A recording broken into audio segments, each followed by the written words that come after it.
Assalamualaikum warahmatullahi wabarakatuh. Selamat datang di channel Siaran Batin. Pada sore hari ini, saya akan menceritakan kisah dengan latar di sebuah desa terpencil bernama Wringin.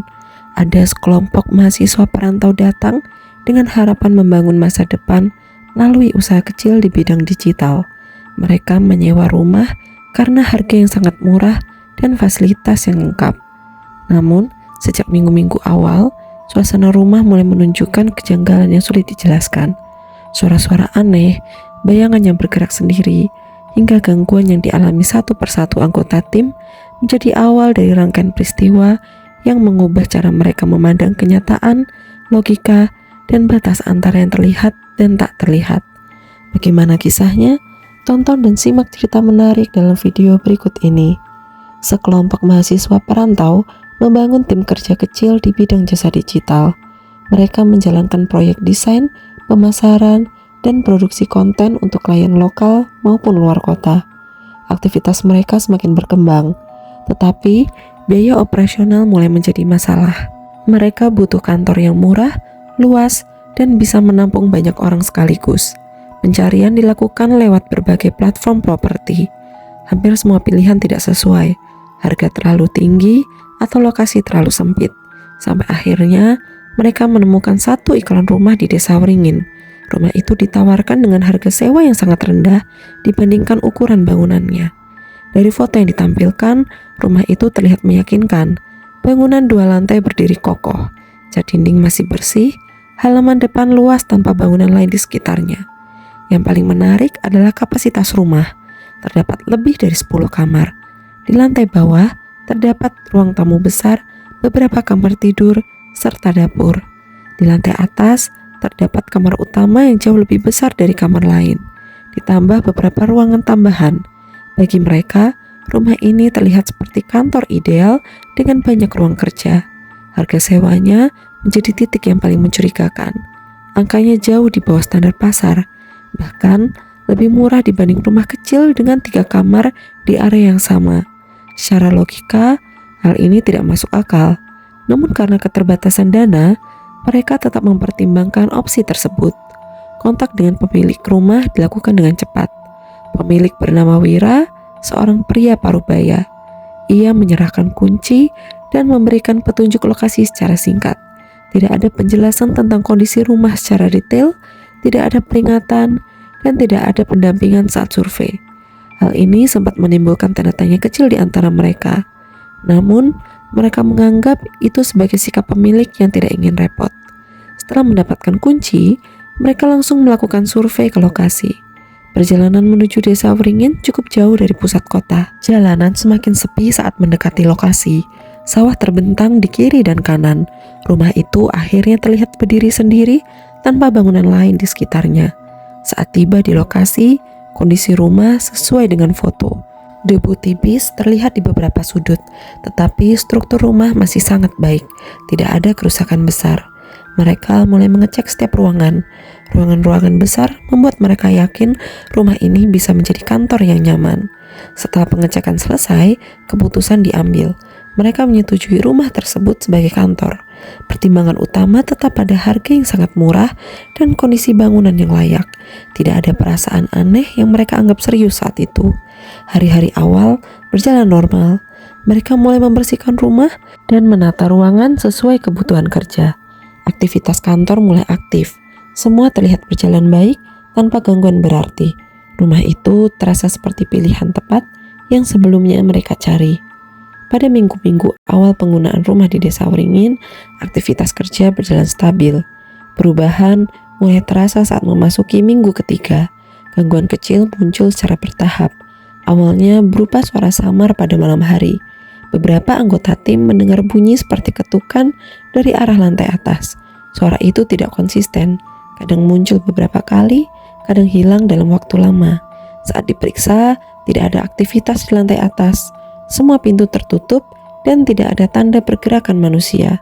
Setelah itu, muncul suara tambahan yang lebih jelas. Bunyi seperti gesekan benda di lantai kayu atau dinding. Suara ini sering terdengar saat kondisi rumah sudah sepi. Namun, setiap kali dicari sumbernya, hasilnya selalu nihil. Hal ini mulai menimbulkan rasa tidak nyaman, tetapi sebagian besar anggota tim masih menganggapnya sebagai efek rumah tua atau struktur bangunan yang menua. Gangguan berikutnya lebih visual. Beberapa anggota tim melihat bayangan di lantai 2, terutama di dekat jendela loteng. Sosok itu tidak jelas bentuknya. Kadang menyerupai perempuan berdiri diam, kadang hanya berupa siluet gelap yang bergerak pelan. Kejadian lain terjadi di area garasi. Salah satu anggota tim saat masuk malam hari merasakan hambatan pada roda motor. Motor terasa berat, seolah melewati sesuatu yang tidak terlihat. Saat lampu diarahkan ke bawah, hanya terlihat bentuk seperti gundukan gelap yang tidak jelas wujudnya. Setelah dipaksa berjalan, hambatan itu hilang begitu saja tanpa penjelasan. Gangguan tidak berhenti di situ. Pada salah satu malam kerja lembur, seorang anggota tim melihat refleksi aneh di cermin besar kamar utama. Di dalam cermin itu tampak sosok nenek dengan rambut putih panjang. Sosok tersebut tidak berdiri biasa, tetapi terlihat seperti sedang menggendong sesuatu yang menyerupai bayi. Wajahnya tidak jelas, namun ekspresinya terlihat seperti tersenyum. Ketika anggota tim lain dipanggil untuk memastikan, refleksi itu sudah tidak ada. Peristiwa tersebut memicu kepanikan pertama dalam tim. Salah satu anggota yang melihat langsung kejadian itu mengalami syok dan pingsan. Setelah sadar, kondisinya tidak stabil selama beberapa hari. Ia mengalami demam dan sulit tidur. Gangguan lain yang bersifat suara juga semakin sering muncul. Ketukan, langkah kaki, dan suara benda bergerak terdengar hampir setiap malam. Polanya tidak konsisten, tetapi intensitasnya meningkat dibanding minggu-minggu sebelumnya. Beberapa anggota mulai mengaitkan kejadian ini dengan kondisi rumah yang tidak sepenuhnya normal. Meski begitu, sebagian besar tim masih mencoba mempertahankan logika. Mereka menganggap semua kejadian itu sebagai kombinasi faktor kelelahan kerja, sugesti, dan kondisi bangunan lama. Namun, seiring waktu, frekuensi gangguan semakin sulit diabaikan. Rumah yang awalnya terasa nyaman mulai berubah menjadi ruang kerja yang penuh ketidakpastian. Setelah gangguan terus berulang, tim mulai mencari informasi dari luar. Mereka tidak lagi mengandalkan asumsi atau logika internal. Beberapa anggota mencoba bertanya kepada warga sekitar desa Wringin. Informasi awal masih terbatas. Warga cenderung menghindari pembahasan tentang rumah tersebut. Setiap pertanyaan hanya dijawab singkat dan tidak rinci. Akhirnya, mereka bertemu dengan seorang penjaga lama yang bekerja di area gudang dekat rumah. Penjaga ini sudah tinggal di wilayah tersebut sejak puluhan tahun. Ia mengenal sejarah lahan dan bangunan di sekitarnya dengan cukup detail. Dari sinilah, fakta lama mulai terbuka. Rumah di desa Wringin itu ternyata bukan bangunan baru. Struktur awalnya dibangun pada era lama oleh pasangan suami istri bernama Jaya dan Sari. Jaya bekerja sebagai pelukis dan Sari adalah perancang kebaya yang cukup dikenal di kalangan tertentu karena desainnya yang rumit dan mahal. Rumah tersebut tidak hanya digunakan sebagai tempat tinggal, sebagian besar ruang di dalamnya dipakai sebagai ruang kerja. Salah satu ruang besar di lantai atas yang kemudian dikenal sebagai kamar utama sebenarnya adalah workshop Sari. Ruangan itu dipenuhi cermin besar, meja kerja, dan peralatan jahit. Penempatan cermin besar di ruangan itu awalnya memiliki fungsi teknis untuk desain pakaian. Namun menurut cerita penjaga lama, rumah tersebut memiliki aktivitas yang tidak biasa. Banyak tamu datang pada waktu tertentu, terutama malam hari. Tamu-tamu itu tidak pernah dijelaskan identitasnya secara jelas. Aktivitas di dalam rumah sering berlangsung tertutup. Beberapa saksi menyebut adanya praktik ritual atau kegiatan yang tidak sesuai dengan kebiasaan masyarakat sekitar. Seiring waktu, rumah tersebut mulai mengalami perubahan kepemilikan. Setelah masa Jaya dan Sari berakhir secara tragis, rumah tidak lagi dihuni secara stabil. Jaya dikabarkan meninggal dengan cara yang tidak wajar setelah periode panjang tekanan hidup. Setelah itu, Sari meninggalkan rumah dan bangunan mulai berpindah tangan. Pemilik berikutnya tidak bertahan lama. Setiap keluarga yang menempati rumah mengalami gangguan yang mirip, mulai dari suara aneh, bayangan tidak jelas, hingga kejadian yang memicu ketakutan mendalam. Pada periode berikutnya, sebuah keluarga sempat menempati rumah tersebut. Mereka memiliki seorang bayi yang masih sangat kecil. Setelah beberapa waktu tinggal di rumah itu, bayi tersebut mengalami kondisi kesehatan yang terus menurun.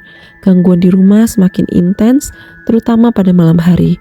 Bayi tersebut akhirnya meninggal setelah mengalami sakit berkepanjangan. Setelah kejadian itu, rumah semakin sulit dihuni. Tidak ada keluarga yang bertahan lama. Beberapa penghuni terakhir bahkan meninggalkan rumah tanpa menyelesaikan proses sewa.